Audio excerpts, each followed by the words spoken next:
Hi Sir Weng, hi Ma'am Weng, magandang hapon po Thank you po sa sa lahat po ng oras. tagapakinig nyo. Ayan, Good salamat afternoon po. sir. Salamat sa pagbibigay sa amin ng oras kasi kailangan nating linawin ito dahil kayo mismo nagbigay na ng mga Paglilinaw, paglilinaw. oo. Nag-anunsyo kayo na hindi dapat kinukumpiska ang lisensya ng nahuhuling motorista. Pero ito pong direktiba na ito ay ano ba ito? Limitado ba ito sa mga taga-LTO enforcer lang? Taga-Highway Patrol Group, sakop ba nito? LGU ba? Sakop nito? Pati MMDA, Attorney Ontog?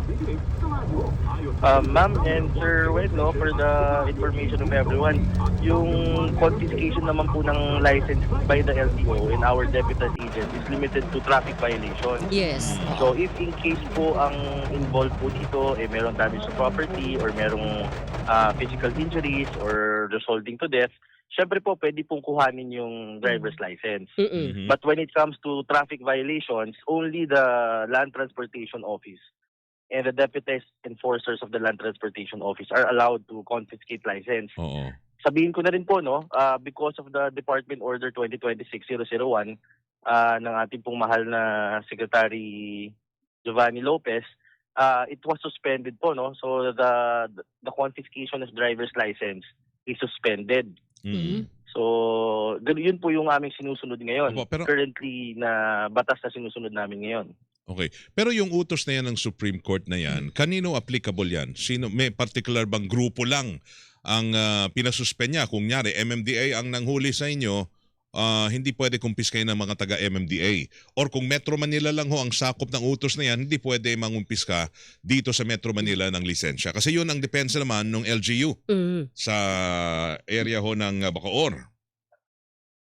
Sir, I haven't read the Supreme Court ruling yet, but as the latest that I have with me are the DOJ opinions, no, stating that LGUs cannot confiscate driver's licenses. Mm-mm. Except dun nga po kapag po it involves damage to property, physical injuries, and Mm. sometimes po kapag may namatay po, no. Opo. But the LGUs are limited to to issuance of tickets for traffic citations. Mm-mm. Yun lang po yun. But the confiscation of license, sir, Opo. is exclusive para po sa LTO, LTO. Oo. officers and law enforcers and deputized agents po. Kasi Okay, may linawin ordinansa. natin. Okay nga, Oo. linawin muna natin, Attorney Ontog. Mm-mm. Sino-sino ba ang mga deputized agencies po ninyo na pwedeng mangumpiska ng lisensya? Meron po kaming deputized agents na mga sa mga PEZA zones, sa mga po sa Skyway, sa mga expressways, Mhm. and HPG po, at saka po ibang mga LGUs. Mm. So, pag sila po ay deputized, they are allowed to issue traffic citation tickets. Okay. And before, they are allowed to confiscate licenses, no? But since we follow the directive from the DOTR, Mm-mm. yung 2026-001, suspending the confiscation of licenses, Mm-mm. Mm-mm. hindi po namin yun ipinapatupad. So, Correct. because that is the directive of the DOTR and the LTO, Mm-mm. it will necessarily follow that the deputized agents cannot also Mm-mm. confiscate licenses. Paano po yung katulad na banggit ng partner ko? Paano kung ang lokal ay merong ordinansa that they can confiscate license? Siguro sir, ang ma'am, ang maganda dyan, no? Makipag-ugnayan po sila sa LTO kasi po it will cause a confusion Mm-mm. among the Filipino people. Kasi Mm. sasabihin nila allowed sila, Mm-mm. then sasabihin naman ng LTO hindi sila allowed. So dapat po magkaroon tayo ng ng unified na Totoo posisyon. yan. Oo. Attorney, babalikan po, bigyan mo nyo lang kami ng isang minuto. Meron lang kami ipapasok na mahalagang report galing Sandigan Bayan. Pwede po? Saglit lang, attorney. Ha? Okay Babalikan namin Okay, kayo. salamat Thank you. po. Basingit lang natin si Glenn Weng, ang company dating Senator Ramon Revilla Jr. Nakapaglagak na po ng piyansa sa 3rd Division ng Sandigan Bayan. Glenn, di ba, LTO, katas magde-deputize kayo ng ibang agency. Tapos ang lokal naman, may hiwalay na ordinansa na labag sa panuntunan ng inyong tanggapan. Parang nagsasabong kayo sa kali. Opo, kaya nga po ang sinusunod namin ng batas dyan is yung RA 4136 po, no? Na Mm. talaga pong nagsasabi that only the Land Transportation Office Mm-mm. or its deputized agents and officers po are allowed to confiscate licenses. Yun So, pala. So, yun kung po ako'y talaga motorista, yung rule dyan. May national law na pala. Kung ako'y motorista, alin Oo. ang susundin ko? Halimbawa lang, ang Quezon City Ordinance nagsasabing pwede sila mangumpiska. Sabi ng LTO, hindi pwedeng kumpiska na lisensya ko. Anong gagawin ko bilang motorista? Sino sa inyong dalawa susundin ko?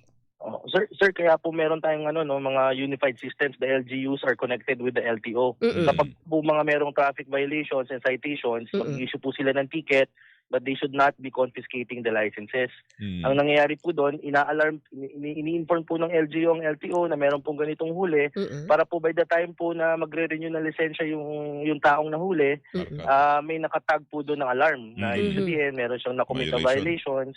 So kailangan po niyang isettle yon. So that is the purpose of that integration po ng LGUs and the Land Transportation Office. As early as now, But siguro... they are not allowed to confiscate driver's licenses po. Opo. So ito nationwide, ang pinagbasihan nyo na kasaad sa batas, LTO lang ang may kapangyarihan na mangumpiska ng lisensya. Nationwide dapat kinikilala ito. Ababo ito sa anumang ordinansa na meron ang mga LGU. Yes sir, kasi Yan po ang ang LGU po, I think there was already a DOJ opinion in 2023 Mm. signed by our now, I think si Sir Remulla. There was an opinion there, sir, na ang LGUs po are only allowed to issue citation tickets. But Out of- it doesn't Correct. expand their jurisdiction to confiscate driver's licenses. Opo, okay. Ngayon, nakipag-ugnayan na ho ba ang LGU ng Bacoor to, no? At saka sa inyo para ho sa paglilinaw na ito at nang sa susunod kung meron man silang uwilihin, alam na nila na Hindi pwede. Hindi pwede.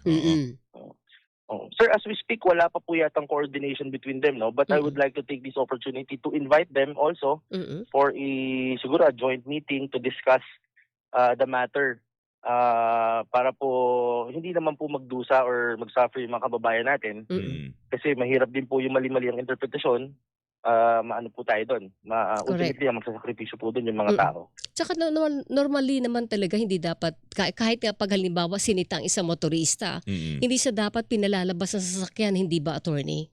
Dapat yung enforcer na lalapit sa kanya. Tama po ba? That would depend on the circumstances po, no? If the enforcer feels that safe naman or wag po dapat. But siyempre, so that's not to escalate the situation. Dapat po nasa kotse lang talaga. Correct. Para po hindi mag-escalate yung kung ano man po yung nangyayari. So anong kung meron man ho mga na nakumpiska ho ngayon ang kanilang lisensya doon sa area ng Bacoor, anong gagawin ho nila noon? Ngayon, pwede ba sa Bacoor meron namang LTO doon? Paano ho? May LTO doon syempre. Local LTO. Sa regional or local, no? Anong gagawin ho nila para mabalik yung lisensya ho nila? Sir, since wala po sa LTO ang possession ng mga licenses, no, so I think it is proper for them in the meantime to coordinate with the respective LGU, particularly yung Bacoor po, no. Since since ang gusto nila is recover yung lisensya nila, so they have to coordinate doon sa nanghuli or sa nakumuha ng lisensya nila. But ang amin naman po, sa amin pong parte, the soonest possible time, we will be communicating with the city government of Bacoor para po magkaroon ng isang tono lang po. Yes, ang pagkuha ng lisensya at pag-issue ng citation tickets po. I think kailangan gawin nyo rin ito sa lahat na ng LGU, attorney, hindi lang Bacoor. Kasi kailangan ma-remind natin ang bawat LGU, yung mga liga-liga ng municipalities, liga ng lungsod, liga ng probinsya, para isang tono lang ang policy natin. Kasi ang problema, pag ang national, iba ang kinikibo, tapos iba ang salita ng LGU, ang parusa doon sa taong bayan na dapat pinagsiservisyohan. Hindi na dapat pasakit yun, hindi ba? Kasi dapat iisa ang tono ng lahat ng batas at policy natin lalo sa lansangan. Otherwise, anarchy tayo kung hindi natin alam kung anong susundin natin.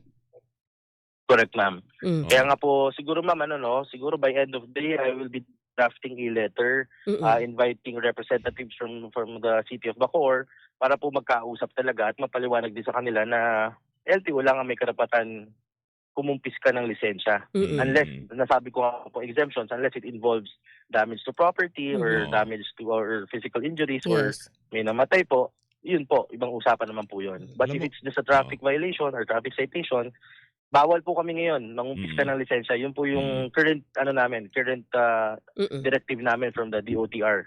Ewan ko kung naalala, there was a time na talagang nakukumpis ka yan Oo. kahit ng mga local enforcer. Tapos diba ang hirap-hirap kunin ng license, pipila ka talaga. Pero partner, kaya nila kinukuha kasi yung iba talagang paulit-ulit na rin ang violation. Oo. Diba? Sabi, hindi ka na natuto Diba? Pero pag diba? naman, kung merong nakikita yung violations mo ngayon, pag nag-renew ka ng lisensya mo, doon ka may multa at parusa, hindi ba, attorney? Pero 1 year after pa. Yes po, sir. Oo. Oo. Pero Opo. hangga't hawak niya yung lisensya, Mm. pwede pa rin siya niyang Mag-violate. mag-violate, Mhm. U-turn, Opo. So, ang gumawa ano ng po mga natin, ang nagkaroon ng frustration yes. before di ba? Ngayon, Opo. naging magaan na tayo, kaya hala, sige. Kaya Yes. hindi nawawala yung mga, okay lang, hindi naman nakukumpis ka lisensya ko di ba? Akala mo yun, Bala, pero di ba? next time, hindi ka na Mm. makakapag-renew. Yun lang, Oh. sana meron ganon Mm. na Opo. instant ramdam Sir, nila. ano lang, no? Di ba? For the information of everyone, yung lisensya po kasi natin ngayon, di ba po, na-increase from 3 years to 5 and 10. Depending Yes. if you have a violation, Oo nga. 5 taon ka lang makaka-renew. If you do not have a Okay. violation, Mm-mm. 10 taon. So, ang Oo. purpose po ng coordination ng mga LGU sa LTO is to inform the Land Transportation Office that if there is an apprehension or traffic citation involving a particular driver that has a driver's license, Oo. papaalam po nila yun sa LTO. Para sa LTO po, itatag po namin yun. I-alarm po namin yung lisensya na nag-involve sa traffic violation Oo. para hindi po siya makarenew. Kung makarenew man po siya, magbabayad po siya ng penalty, Mhm. pero 5 taon lang po yung validity ng lisensya niya. Pero attorney, okay, nabigyan siya ng 10 years ang valid niya ng kanyang lisensya. Oo. Pero ngayong taon naka-8 violation. Paano Ano yan? 10 mangyayari years doon pa sa rin yun? kanyang lisensya na 10 years? Kasi mag-renew siya after 10 years na Correct. Sir, kapag ganun po, reports are going to be filed with the LTO, and then we will be issuing the necessary show cause orders, siyempre part of due process. Mhm. And then upon finding that the particular driver is really guilty or medyo repetitive na yung mga violations niya, doon na po pumapasok yung administrative sanctions namin, no? We suspend the license during the investigation, and then upon finding of guilt po, it's either a revocation ng lisensya or suspension ng lisensya. So depending on the gravity of the offenses po and the repetitiveness of the violations po, So you can dapat revoke sanctions po ng LTO po. pwedeng i-revoke kahit pa wala pa yung renewal mo ng Wala, 5 to 10 or 10 years. Yes, ma'am. Yes, Okay, yun ang malinaw. And Dapat isa lang, monitor talaga. dapat lang meron Diba? talaga. At meron kayong inanunsyo ngayon, Attorney Ontog, na yung extension ng validity ng registration at licenses. Ay, maganda yan. Yes, ma'am, no, because of the recent outage nung aming one of our IT providers dito sa LTO. Mm-mm. So, napagdesisyonan po ng pamumuno ni ASIC Marcos Lacanilaw na hindi po dapat ang taong bayan yung magdusa, no, because of that outage. Mhm. So, ang ginawa po namin for driver's licenses po, tsaka po yung mga students permits expiring on the months na tinamaan po ng outage, in-extend po namin yung validity para hindi po sila ma-penalty. Good. Ganun din naman po sa rehistro ng sasakyan. Mm-mm. If number 7 po sila, yung ending nila, Mm-mm. and then they are bound to renew on the month of July. So ine-extend po namin yung validity para po hindi sila ma-penalize. Kasi the public should not be the one Mm-mm. facing the consequences of the outage. So wala naman po silang problema. Yes, Okay. wala silang kasalanan doon. Tama. Attorney, Apo. maraming Thank you, salamat attorney, sa oras. Nako, maraming salamat din po, ma'am and Sir Weng. Thank Double Weng. you. Thank you po Thank sa you, oras. sir.